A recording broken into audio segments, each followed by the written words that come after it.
Right.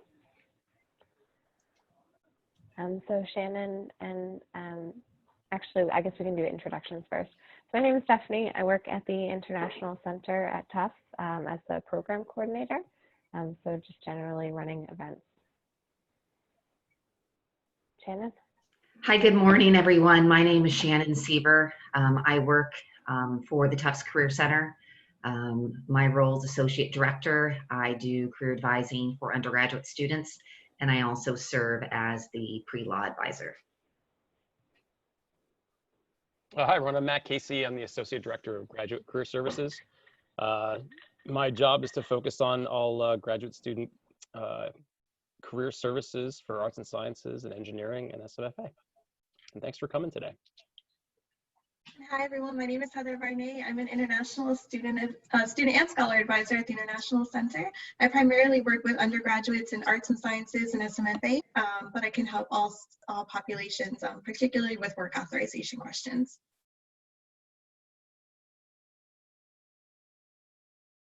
And then Deepesh, if you want to introduce yourself as well.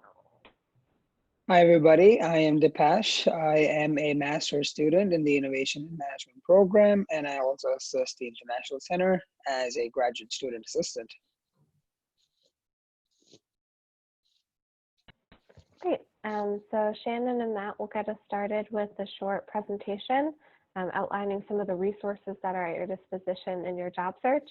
And then we'll open the floor to question and answer. We want to make sure that we leave enough time to address any questions and any concerns you have on the subject of job searching. Perfect. Welcome, everyone. We're thrilled to have you here. We know it's a bit of a challenging and tumultuous and unusual time. It is our hope today to provide you a little insight and a little inspiration and the possibilities and the resources that are available here at Tufts with the Career Center and the iCenter and other institutions here. So we're here to talk about job search strategies. So before we get into specific details, next question is a bit rhetorical, but the idea is that I imagine many of you recognize this logo, and I think many of you maybe have used this and have some affinity for it. I know for me, when I think about this brand, I think about automobiles and service and disruption and in some ways some bad press. I also am aware of this brand and have used this as well. And when I think of this brand, I think of a similar service, but sometimes I think of cheaper, easier to use, different resources. So, and I personally have a preference for and have used mostly Uber in my experience because I think it's more convenient and it's been around longer for myself. And that's important for me to think about these two brands. I also am familiar with this brand and I think about engineering and German and performance. Somebody mentioned when they think about this brand, they think about this as our parents' car. And I thought that was interesting. And when I think of this brand, I also think about cars, but I think about performance. I think about sporty. I think about the ultimate driving machine. Usually this is under a question answer profile, but what I want to be able to do is this is not an exercise in brand strategy and awareness. But what we just did is we have personal brand preferences and awareness and interests and the things that we use and we do. But the exact same process that we use to discern between two brands in the same category, like these cars or these new disruptive technologies, is the same process that a hiring manager uses to discern between two candidates with similar profiles competing for the same job. So when we're thinking about job search strategy for our students and our alumni, our job is to help provide the resources and tools and the techniques and the support to ultimately help you become the preferred candidate for each and every role that you pursue in your career. One of the things we think is very important in a more holistic view of careers is that career planning is a process. And for many of us, myself included, thinking about working with career services in undergrad as a graduate student, is most often was going or working with career services as a tactical tool, a transactional tool. I need a resume, I need a cover letter, I need interview preparation. And those are things we definitely do and definitely support. But we want to make sure that you all know that wherever you are on a career management process, we are here to help. Is that resume and cover letter and interview prep are all discernible skills, and even including job and internship search that we're going to talk, discussing today. But making sure that you know that wherever you are, some of you may not know exactly what you're looking for. Maybe some of the changes in the marketplace are encourage you to rethink what you want to be able to target. We want to let you know that if you don't know what you want to do, or you are frustrated or curious about what the possibilities are, is that we can help with discovery and thinking about yourself and how it matches. We can think about how your skills and aptitudes match to the marketplace. We can help you make more informed, objective choices about what you're looking for that are consistent with what you are and what you want and what the marketplace is asking and is needing. So this is a framework we hope everyone can keep in mind as they're thinking about their career and their planning process. So the big topic for today is thinking about job and internship strategy. And given the fact that there are so many dynamic changes right now, we do want to discuss a little bit about best practices and how we can think about where to navigate in our careers and our job search strategy. So for many of you, if not all of you, have all probably gone online and have looked at a job board, be it Monster, Career Builder, ZipRecruiter, Indeed. These are large aggregated job boards. They are most likely the ones that you will find when you search for job opportunities because they are the largest, they are free, they're aggregating jobs, and they're heavily dialed into SEO within search engines. They are decent resources for sourcing what is in the marketplace. But what we have found is that of all the jobs that are in the market, 20% get to these big job boards. So if you're using Indeed or Monster or Career Builder or ZipRecruiter as your exclusive way to search for jobs, it means you're competing with most people for 1 out of 5 opportunities. So what we're trying to do is help our students and alumni understand is thinking about how to build a customized job and internship strategy that matches the other 80% of the marketplace. This is true in a wonderful market. This is true in a downturn market. It's true in, I would say, under all conditions. What is very important is to understand that wherever you are focusing your energy is that everyone will have a customized job and internship search strategy, because the hiring practices of hiring managers and recruiters for the roles that you're looking for are different per industries and sectors and skill areas. So the hiring practice of a biotech firm may be very, very different than the hiring practices of an NGO. So what we want people to think about, and I'm going to highlight a few today about where we think some of the best practices are, particularly how they apply to modern job searching and how to navigate where, thinking about where the gaps are and where to find where the jobs are. So one of the things I think is important to realize is that making sure that you are thinking about the marketplaces that you're in. So, and what I mean by that is that if you are only searching for the largest and most familiar companies in the areas of your interests, you're often missing a lot of medium and small size companies. And that's important to understand, is there are a lot of companies and organizations that the only way that they promote their jobs is either through word of mouth or through their own company websites. So if you're missing what those companies are and not having them in your search directory, you may be missing opportunities that are available for roles right now. And we know that to be true. Secondly, we are huge advocates for LinkedIn.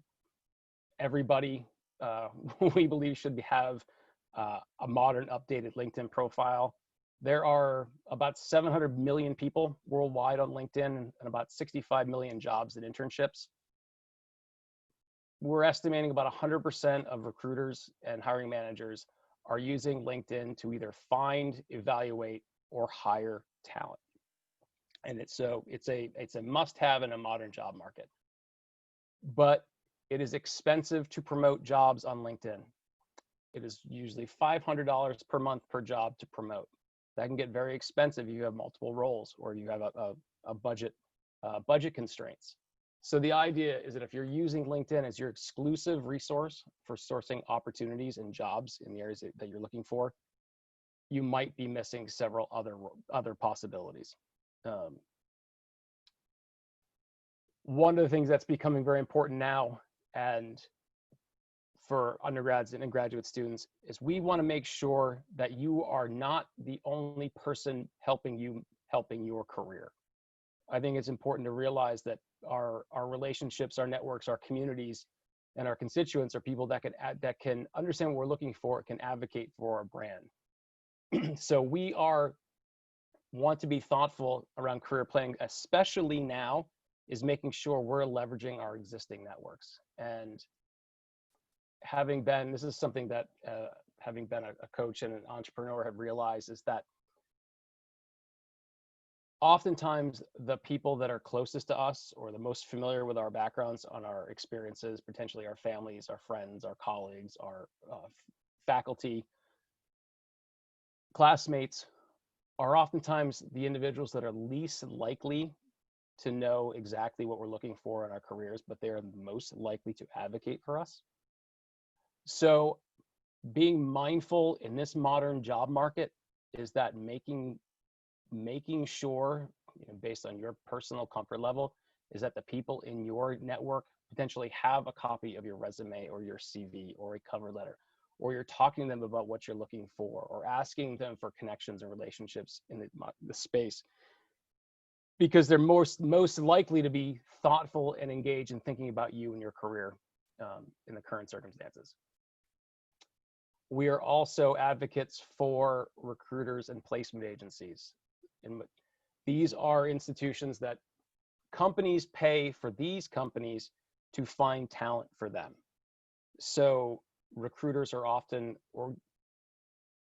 hiring authorities that are responsible for looking for particular talent in certain subject and specialty areas. Placement agencies are very similar, but oftentimes they're more broad in their roles. They're not just full-time, they're temporary to permanent, they're contract. But what's interesting in this particular place is what we're thinking about is that having other people with specialties in the areas that you're looking to target with your jobs, helping you look for jobs, having 10 people looking for you at the same time gives you a better shot to understand what's available in the marketplace right now. We have a directory of placement agencies and targeted job boards that we will certainly be able to share after this conversation today that can be helpful in that process. But placement agencies are helpful in particular, given if you've had an internship or a job rescinded or you're ambiguous. These are places where they can place you in very short times, in very short order. And I can tell you as a personal beneficiary, personally been a beneficiary of some of the tools and resources they've been able to offer you. So it's a place to go for a short-term solution if you're trying to find opportunities. We are also huge advocates for alumni. There are over 100,000 alumni in our alumni network online, and about 70,000 of them are on LinkedIn.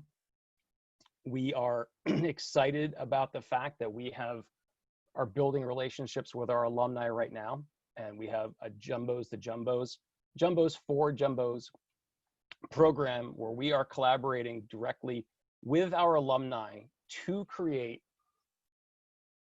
projects, programs, and short and long-term job opportunities or project opportunities for the summer and beyond. So we are partnering with our alumni to create opportunities for our existing students in these capacities. So we're very excited. This is something that's been launched very recently. Those roles are on Handshake now and will be added to. So if you search for jumbos within Handshake right now, you will see a list of opportunities created by alumni for existing students. One more piece I'll mention around job search strategy from a hiring perspective, and this is for undergraduates and graduates, is that professional associations and affiliations can be very important. So the things that you're interested in and the communities that you might be wanting to connect with are great places for finding opportunities and networking, but they're also great places for sourcing jobs. So if you are interested in marketing, for instance, you can become a member of the American Marketing Association or even the Boston chapter. And for a lot of these associations, they are heavily discounted, if not free, for students.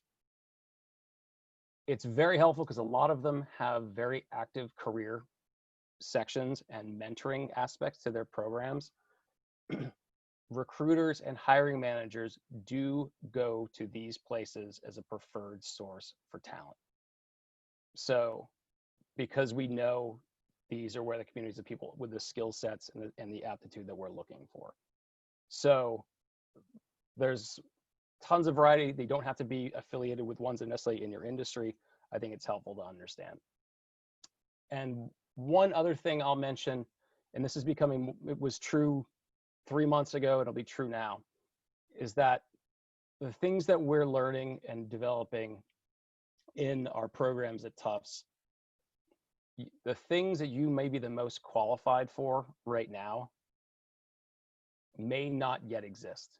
So we are talking consistently and often with employers about what the market and what their needs are, what the skills that they're looking for, and thinking about new and innovative opportunities to create roles and create projects and programs. So if you're finding that the thing that you want to do is not getting the traction you're looking for, we can be a resource for you to think about your portfolio of skills and your interests and your styles and how to combine that in a way that is valuable to somebody else. Because when we're thinking about job search strategy, I think this is important, is people do organizations hire for credentials and degrees and certifications to a point, but ultimately organizations hire because they think you're valuable, they like who you are, and they're willing to pay you for that.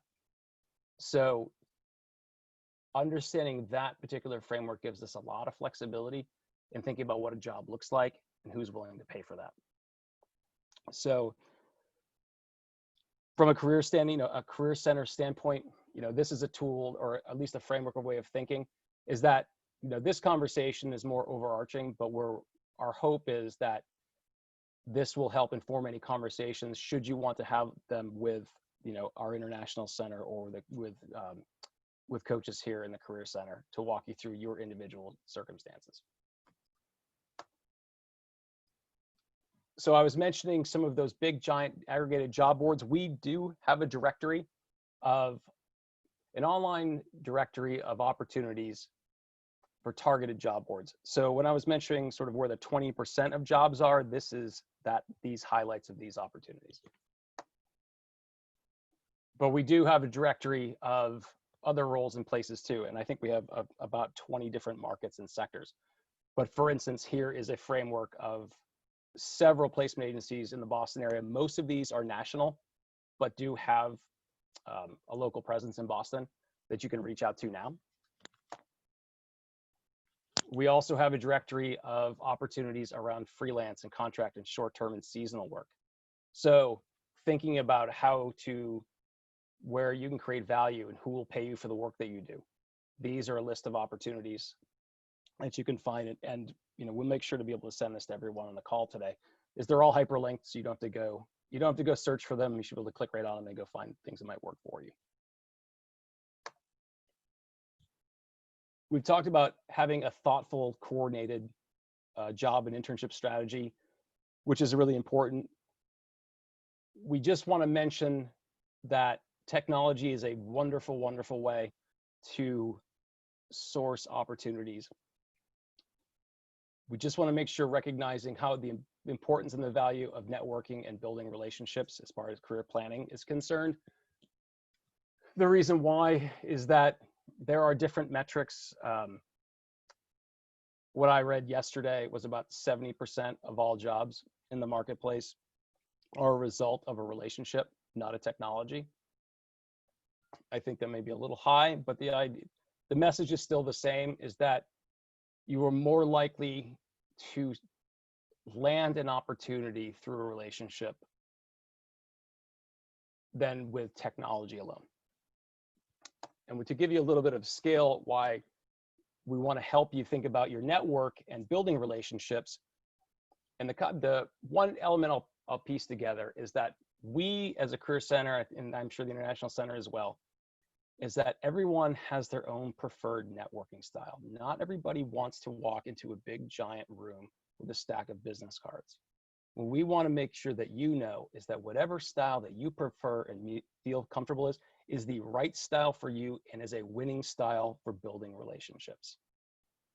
So we can work with you about your comfort level and figuring out ways that make the most sense to build connections, how to have conversations that can be useful down the road for sourcing opportunities.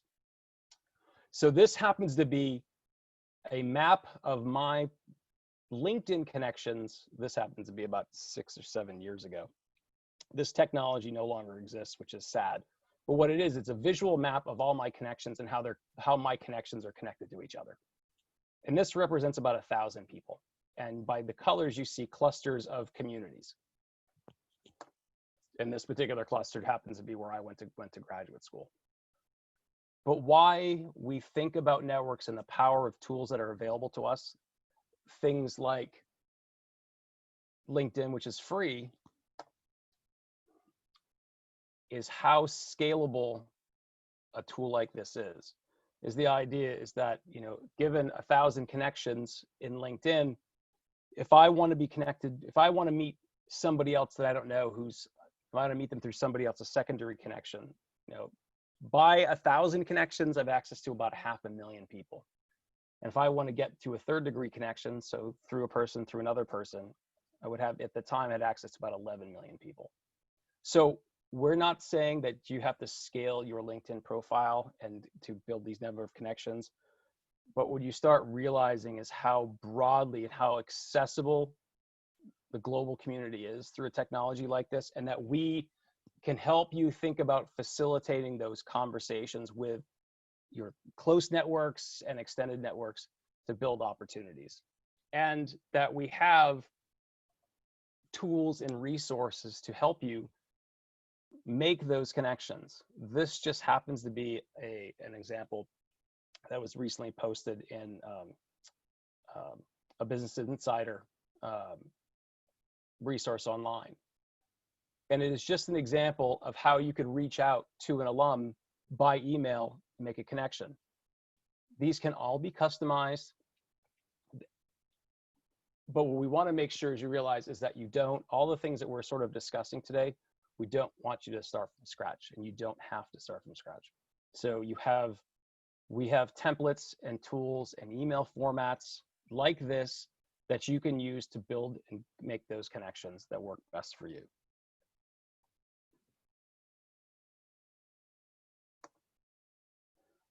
So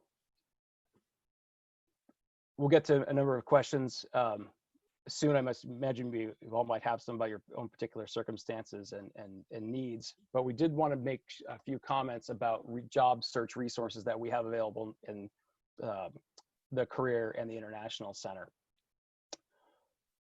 As of last week, we have just launched a resource called InterStride, which is a job and internship database that has a directory of all H-1B placements that were, and this is all sourced by the federal government. So it is a database of historical jobs and companies that have historically hired international students, and it's sorted by organization and size and location and industry we think it's an incredible tool and something that would be very useful for our Tufts community.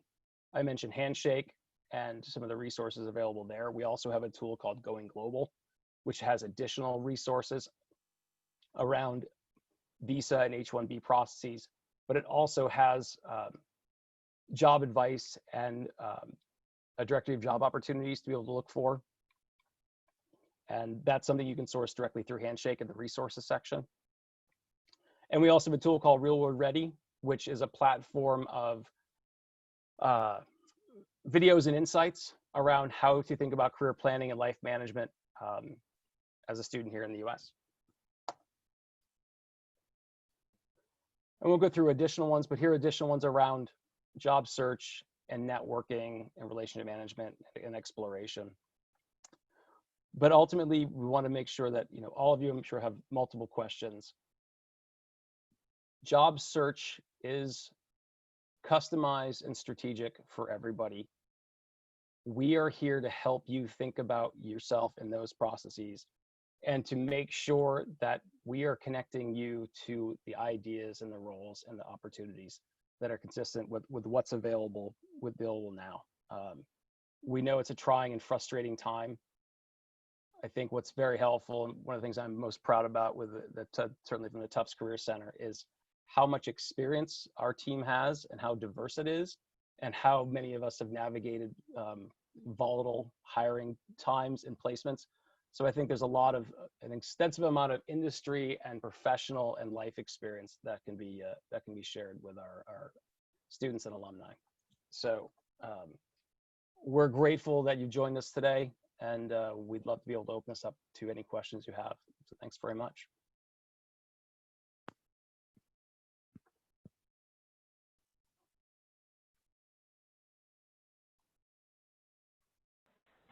Great, so if anybody has any questions, feel free to either use the chat function or use the raise hand function, and we'll make sure your question gets answered.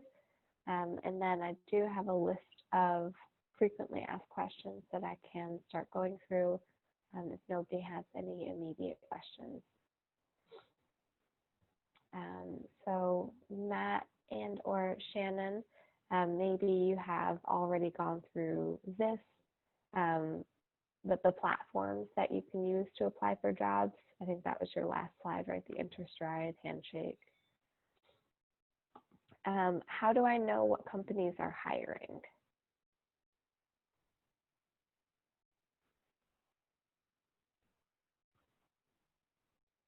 I don't know who would like to answer that question. Sure. Realize I was on mute. Do you want to take the Shannon, or I'm happy to? Sure.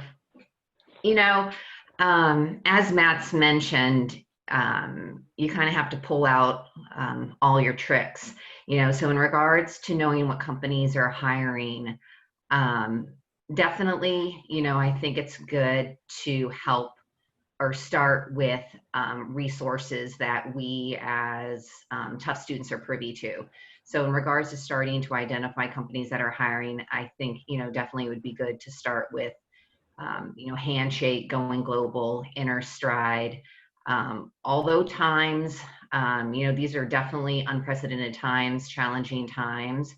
We in the Career Center are still getting posts. So in regards to getting a sense of who is hiring during these times, being on the platforms and doing active job searches is one way to approach it.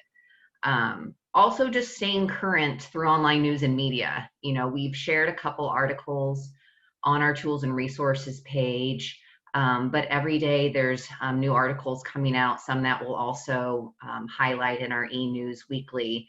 But just staying on the front lines of, you know, the impact of COVID-19 and how things are changing in the workforce and companies that are actively hiring.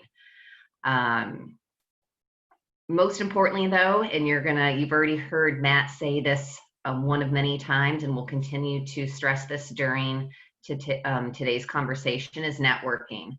How do I know what companies are hiring? One of the best ways is, you know, dependent upon where you're at in your search and the companies or the industries that you've targeted, will be to connect with alumni. You know, who are the alumni that are working at these companies?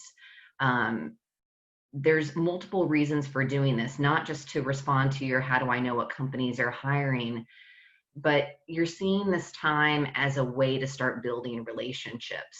You know, we could see this as a one-time only, you know, thing right now, but the thing is you're going to be looking for jobs and going about this job search multiple times during your lifetime. So starting to network right now and starting to connect with alumni at specific companies is not only going to give you kind of intel and insight to how that company is doing right now. What is their pipeline for hire? You know, do they have any idea of what that looks like over the course of the next 30, 60, 90 days? But also, most importantly, it's going to help you to start building your network, which hopefully you'll continue to tap in to moving forward.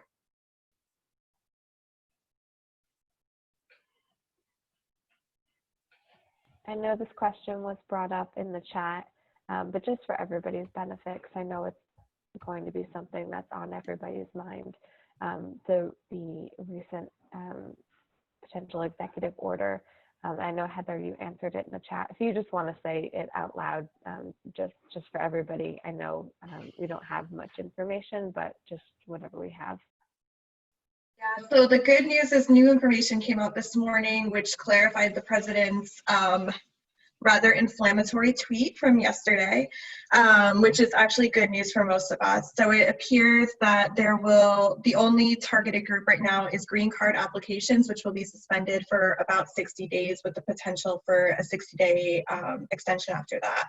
The very good news is this does not appear that it would affect the vast majority of our students and scholars. So there does not seem to be any intention to affect temporary workers. So H-1B should still be on track for this fall. F-1 work authorizations such as CPT and OPT should not be affected, and J-1 scholars should not be affected either. So while the news was rather shocking and concerning when it first came out, I definitely had a heart attack yesterday morning. The very good news is, although this is kind of coming out of nowhere and doesn't seem to have any particular purpose, it shouldn't affect the vast majority of students and scholars, and you should still be able to get work authorization as normal. And another good question, especially now, are there any remote opportunities that students could work on? Yes, I'm actually, perhaps there's mixed news, but there's a lot of good news during this time in terms of with the COVID-19, a lot of work across the landscape has had to move remote. And so there's different ways, there's different resources, tools that you could use to look into these remote opportunities. Definitely a lot of the employers that we're still posting with are posting remote opportunities on Handshake. So you can definitely be using Handshake. One way to kind of more strategically get to those remote opportunities on Handshake is just in the keyword search to put remote. But there's also job platforms that are specifically focused on remote work. So one is remote.co, and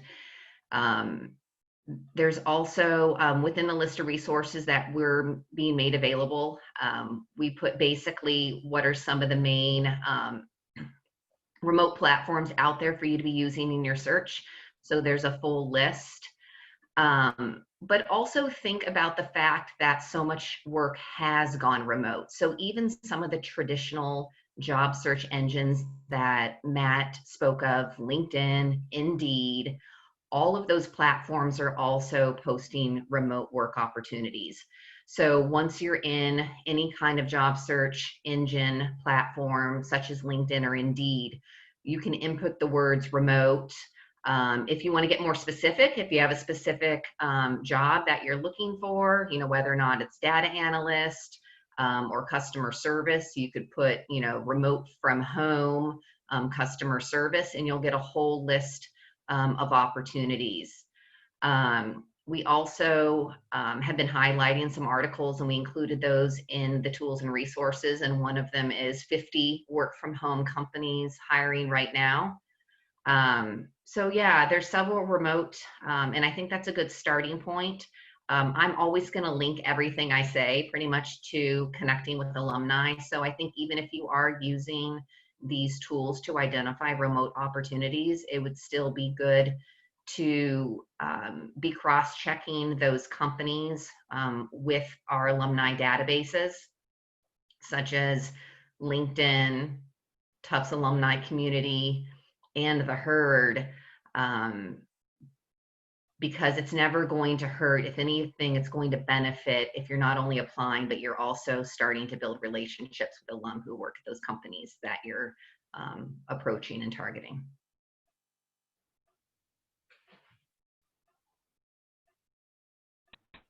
Great. So another question that came up was, what are my alternatives if I run out of my 90 days of unemployment on OPT?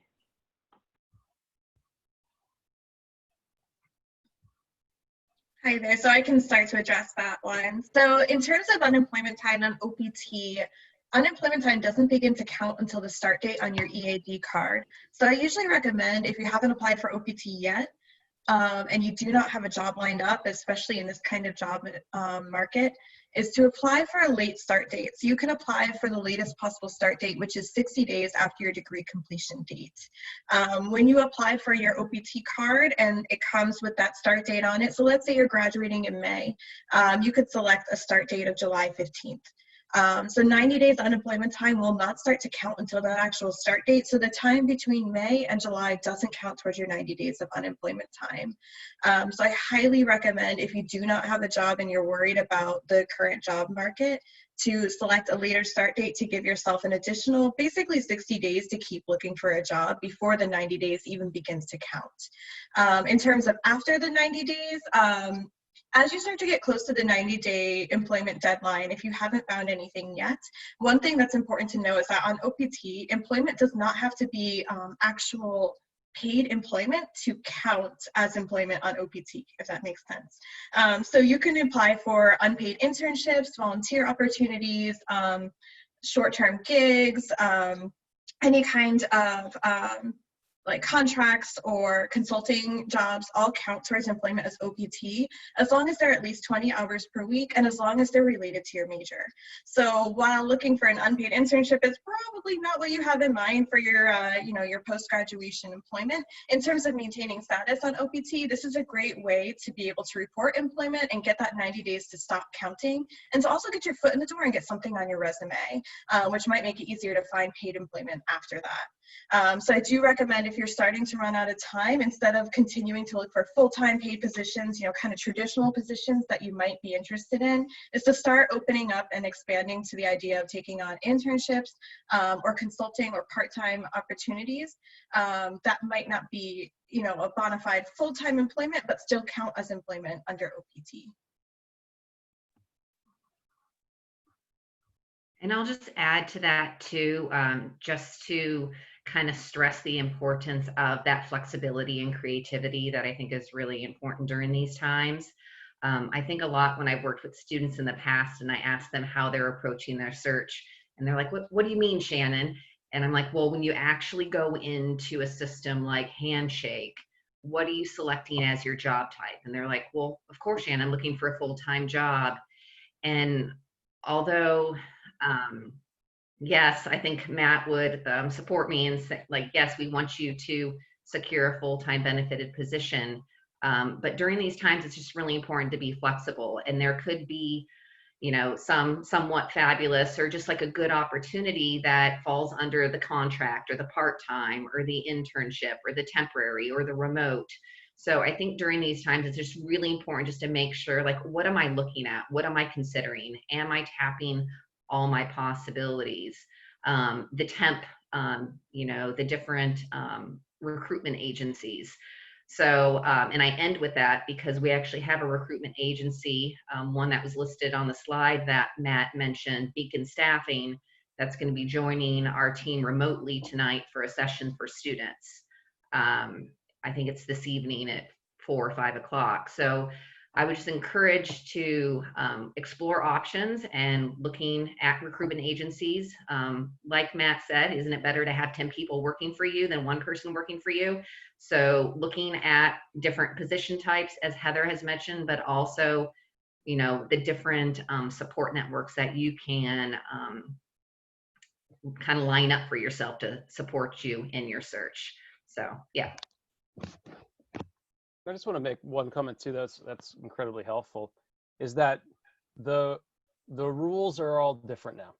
So the whatever traditional expectations that we have, or what you may have for what you think employers are going to be looking for in the next 90 days, 6 months, or a year,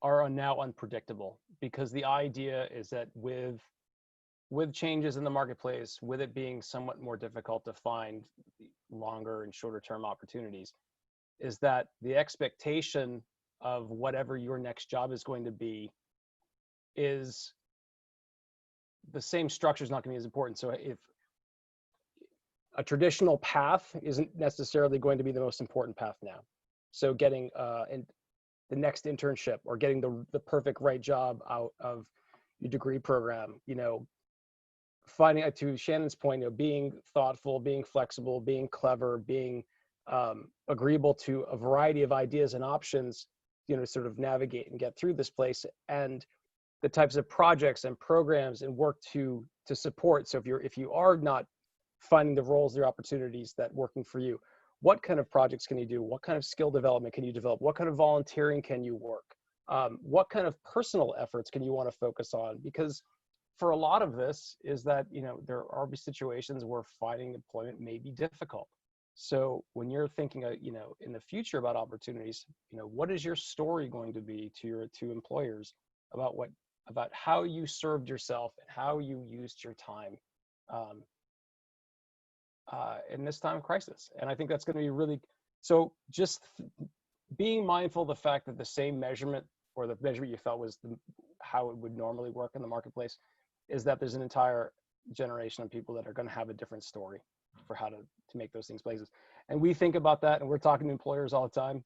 So if you are wondering about what story that you do want to craft or how you do want to spend your time and make that a creative, we're here to help you for that.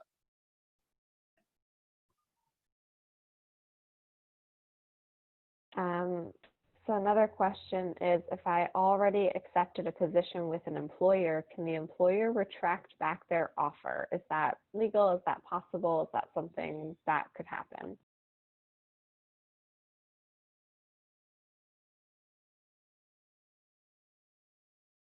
Feel free to add in, Matt, if you, I mean, in terms of legality, I mean, I can't speak to the legal aspects of that. Morally, I would like to say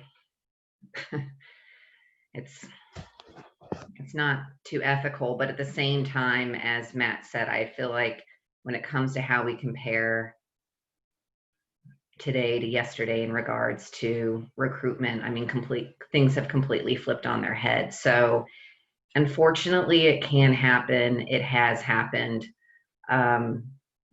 Whether or not it makes a student feel better, if I'm working with a student who's had a company rescind an offer, you know, to me, there was never ill intention, and, you know, there was intention for that student to be hired.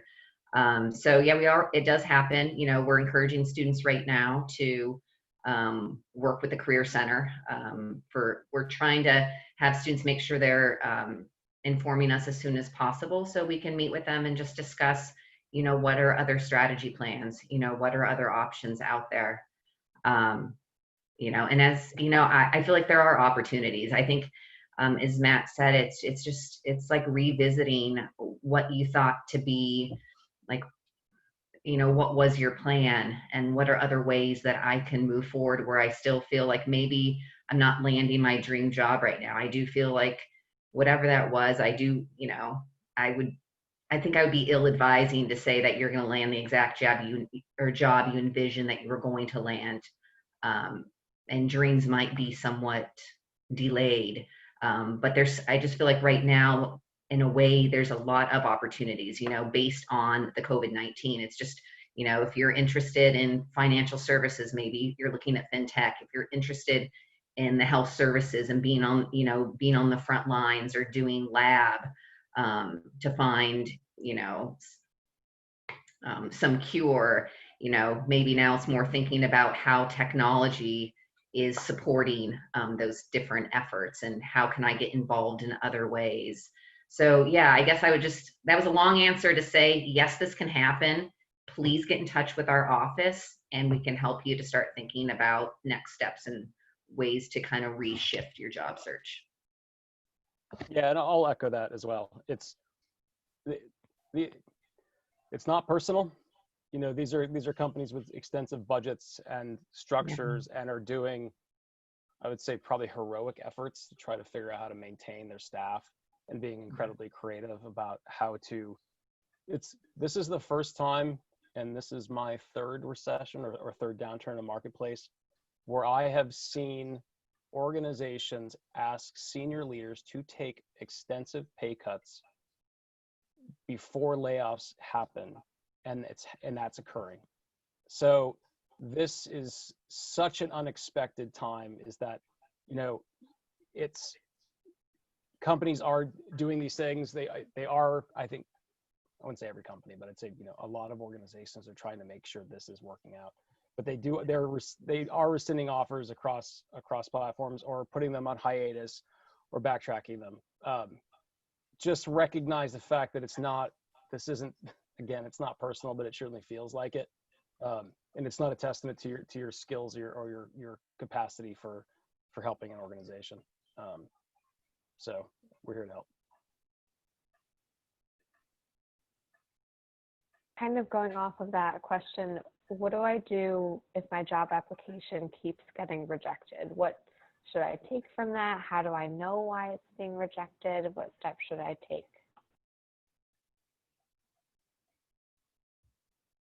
Just to re-clarify, Stephanie, like rejection just with the same company?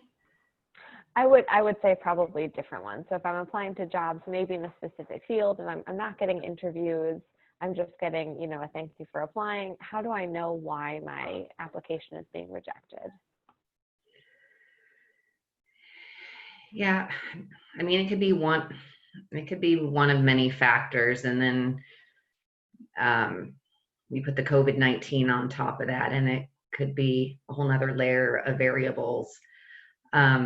I mean, I think, this is kind of an individual question, when I work with students who come in, and whether or not it's COVID-19 or not happening, it's just kind of revisiting kind of them as a whole, what's their portfolio look like, so it kind of depends, so sometimes, because sometimes we'll never know. I mean, I can encourage the students to try to reach out. Is there an alum there? Is there someone, and once in a while, students will get feedback. So I don't want to stop students from trying to ask to get feedback, because that can be really valuable. It could be that you were a fabulous candidate, because I've been on the other side before of recruiting, and I had I had one slot, or I had two slots. And so,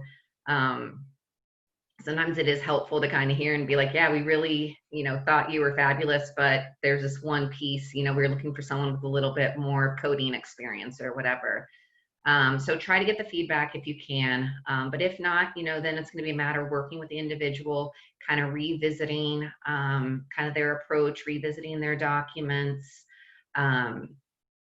revisiting, just like, how are they looking?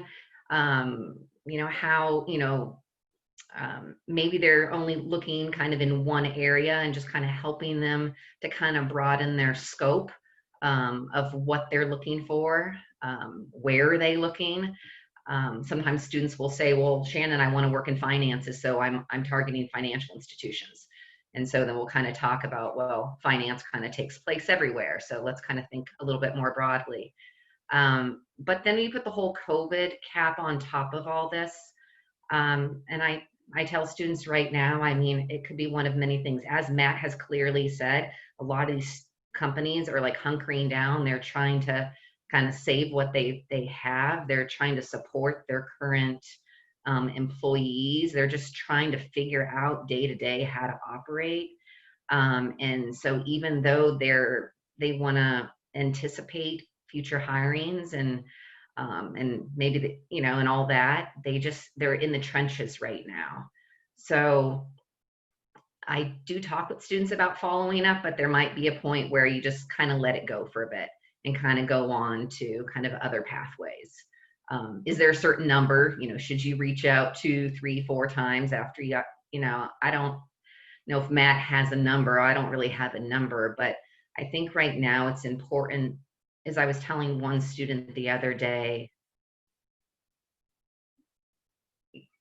you're planting the seeds. So like whether or not you're networking and reaching out for someone for the first time, or you're following up with an employer for whom you've submitted an application, you're starting to create this professional image. And so I think first and foremost, like you just have to be, kind and thoughtful with your follow-up. And so you try the best you can do, but there might just be a point where you just kind of have to let go for the time being. Yeah. And I think managing what you can control. Yeah. So what you're targeting, so what roles you're looking at, and making sure is that, how well you match that opportunity, and then how well are your marketing documents and your branding tools communicating those things. There's a great tool that, which is mostly free, called JobScan, which allows you to upload your resume and upload or copy and paste your resume content, and then copy and paste a job description, and it will compare them. It's the same technology that organizations use to filter applicants for jobs. It's an applicant tracking system emulator. And what it does, it gives you a score, and it gives you feedback about where your resume is working and where it's not, and gives you feedback of how to improve it. Because what you want to be able to do is be able to be easily found, or be able to communicate the right value to the right organization. And that's something you can manage. There are other tools and resources at the Career Center we have as well. So it's impossible to understand what's going on in the internal mechanics of an organization and how their hiring practices are going. So what we try to encourage people to do is how do we best manage everything that you can. As far as follow-up, if you're not hearing, I think 2 weeks isn't unreasonable, under normal conditions of follow-up if you've applied to a role and you have a contact in an organization. Now we're trying to figure it out. Right now, it's that organizations are just trying to stay afloat and hire. You have no idea how they place hiring in that hierarchy of importance right now. So I think the flexibility and patience that we spoke to earlier is paramount here. But also making sure that we're finding things that you're targeting that are hiring, and then getting you in front of or connected with people that can be influencing that decision.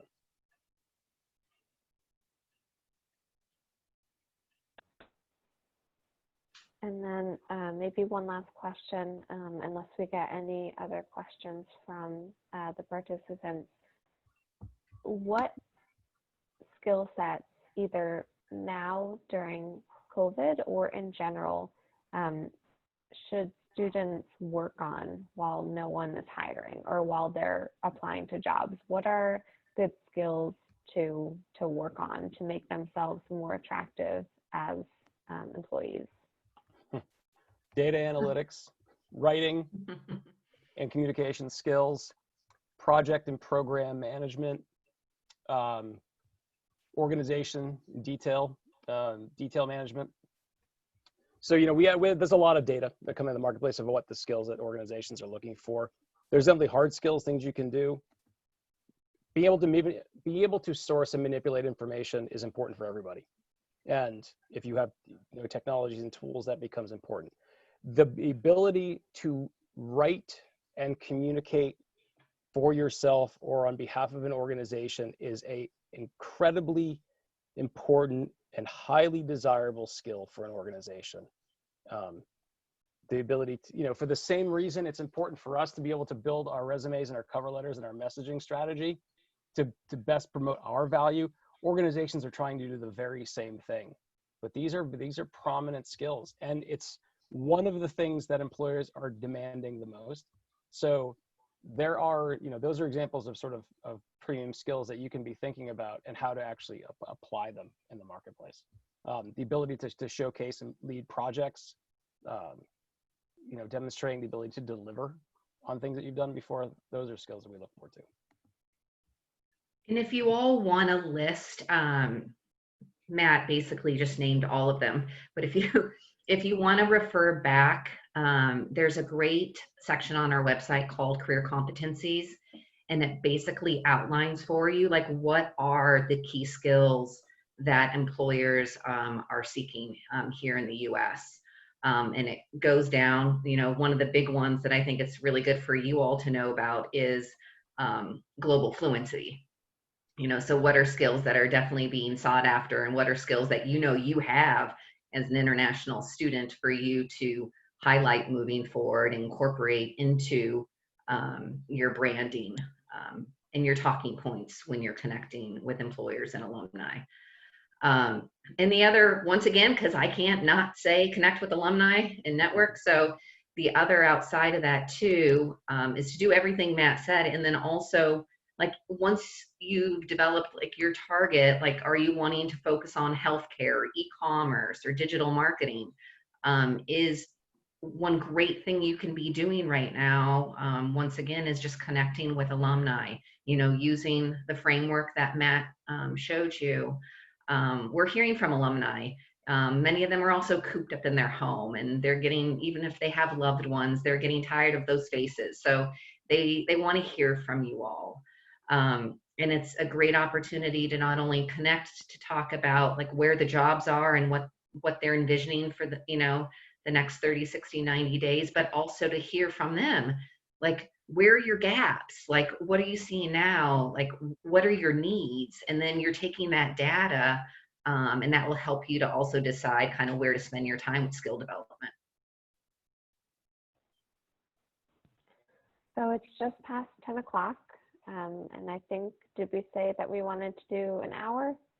All right, so just to be respectful of everybody's time, we'll wrap up the meeting now. I will be putting both this recorded workshop as well as the questions and the answers and the questions from the chat up on the website. So you can read through those. I'll aggregate all of the links as well that were shared. And please feel free to check out the Career Center website for more resources. Please feel free to reach out to any of us if you have any questions, even if you're not sure who to address the question to. If you reach out to any of us, we can make sure that it gets routed to the correct person. And like Shannon said earlier, if you're applying to jobs, you're getting rejections, you're not sure why, that's definitely something that the Career Center can help you with more on a one-on-one basis. So feel free to use those resources. Thank you all for coming. Have a wonderful rest of your day. And please feel free to reach out if you have any other questions. And I just want to say, Stephanie, on behalf of the Career Center, once again, we know these are really trying, challenging times. And the Career Center is here for you. We're here to support you.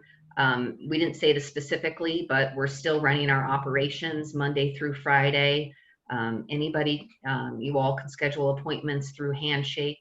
And we also are taking quick questions and doing resume and cover letter critiques every day. So definitely I encourage you all to connect. As Matt said, it's you all, it's your own journey. And so it'd be helpful to work with you one-on-one to decide what is your individual plan and then support you through that. So thank you. All right. Thank you, everyone.